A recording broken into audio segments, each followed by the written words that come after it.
Good afternoon and welcome to Opinion Journal. I'm Mary Kissel. The FBI is continuing to piece together clues in Monday's Boston Marathon bombings. Investigators believe the explosive device was hidden in a pressure cooker, which was hidden inside a black bag.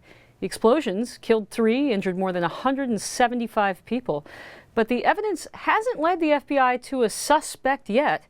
Foundation for Defense of Democracies fellow Tom Joscelyn is here to give us some insights into the kind of bomb that was used, who's used it in the past, and why it's so easy to learn how to make a bomb. Tom, first let's get the big question out of the way. There's still no evidence or clues as to who did this or why. Not a shred of evidence about the suspects and responsible for this. That's really what's, I think, frustrating most people this far out. But, these things take time. It could take, even more days to figure out who was responsible. Well, it took years in terms of the Atlanta bombing. But we have seen these kinds of IEDs before abroad. Where? We've seen them. It's a very common IED, and that's the right term to use, an improvised explosive device. We've seen this type of IED used in Afghanistan, Pakistan, Iraq, elsewhere, really any of the battlefields in the post 9/11 world. It's been used hundreds upon hundreds of times. But it's also not been used here, but there was a threat of its use here. Where? It was a third of the components used in the Times Square bombing attempt in May 2010, which was plotted by the Pakistani Taliban.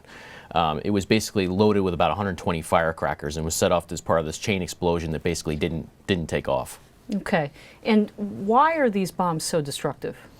They're destructive because they're basically packed with a bunch of shrapnel, nails, ball bearings, those types of things. And really the destructive impact is the fact that it sends all of this debris out at a very high velocity and basically takes out everything in its path. And that's really what it's meant to do, is create mayhem sort of in all these different directions. And Tom, is it easy to learn how to make these bombs? Is that information widely available? It is. I mean, what we've seen is in the jihadist world, really, Al-Qaeda in the Arabian Peninsula has been trying to get people to use these bombs in sort of lone wolf attacks. That doesn't mean that this is who is responsible for this bomb, because once it gets out there, once the knowledge of how to make these bombs gets out there, anybody can pick that up and do it themselves. But yeah, it's very easy to make. And the big thing here is that it prevents the FBI from really having advance notice that this type of bomb is in play. Why? The FBI has, I think, very smartly put in place all these tripwires. So if you go to buy a certain type of explosive, you go to buy a certain type of chemical, it basically sets off this chain of events where they can be reporting to law enforcement so they can isolate in on a potential bomb threat. This type of bomb doesn't set off any of those tripwires. So it allows somebody to basically construct this bomb in secret until they detonate it. But I understand that you can't track purchases of nails, but aren't other components of these bombs trackable, such as, for example, BB pellets in the thousands and things like that? Well, after the fact they are. But if you were going to set off a tripwire every time some 8-year-old went to get the load his BB gun, then you'd have a lot of problems in the U.S. But, after the fact, you can basically use the forensic evidence to try and track down the pressure cooker serial ID number, the types of nails potentially, the types of BBs, that type of thing. You may be able to piece that together after the fact. But beforehand, you can't really set off a tripwire with that. Now, the news that a pressure cooker was used broke just in these last few hours.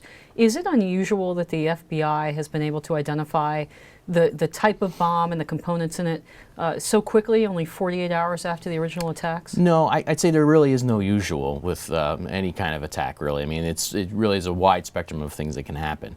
What I would say is unusual in this case is that basically we know the types of bombs that were used, but we don't have a shred of evidence of who actually planted them. And there's sort of this desperation, I think, about that. Now, when I say unusual, in this sense, you think about where these bombs are placed in this packed square with all this video surveillance, all this electronic media, cameras, all sorts of eyewitnesses, and really, as far as we know, right now, there's not a shred of evidence of who did this. And no one is claiming responsibility. We've got less than 30 seconds left, Tom.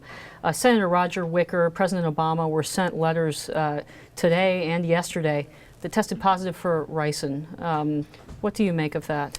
Well, those are the early reports that they tested positive for ricin. I haven't seen the lab results yet. I mean, basically, the initial screening can have a false positive, so I haven't seen what the actual lab results say yet.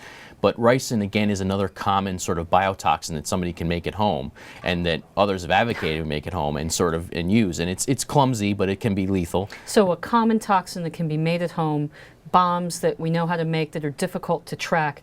Foundation for Defense of Democracies fellow Tom Joscelyn, thank you so much for that report. Thanks, Mary.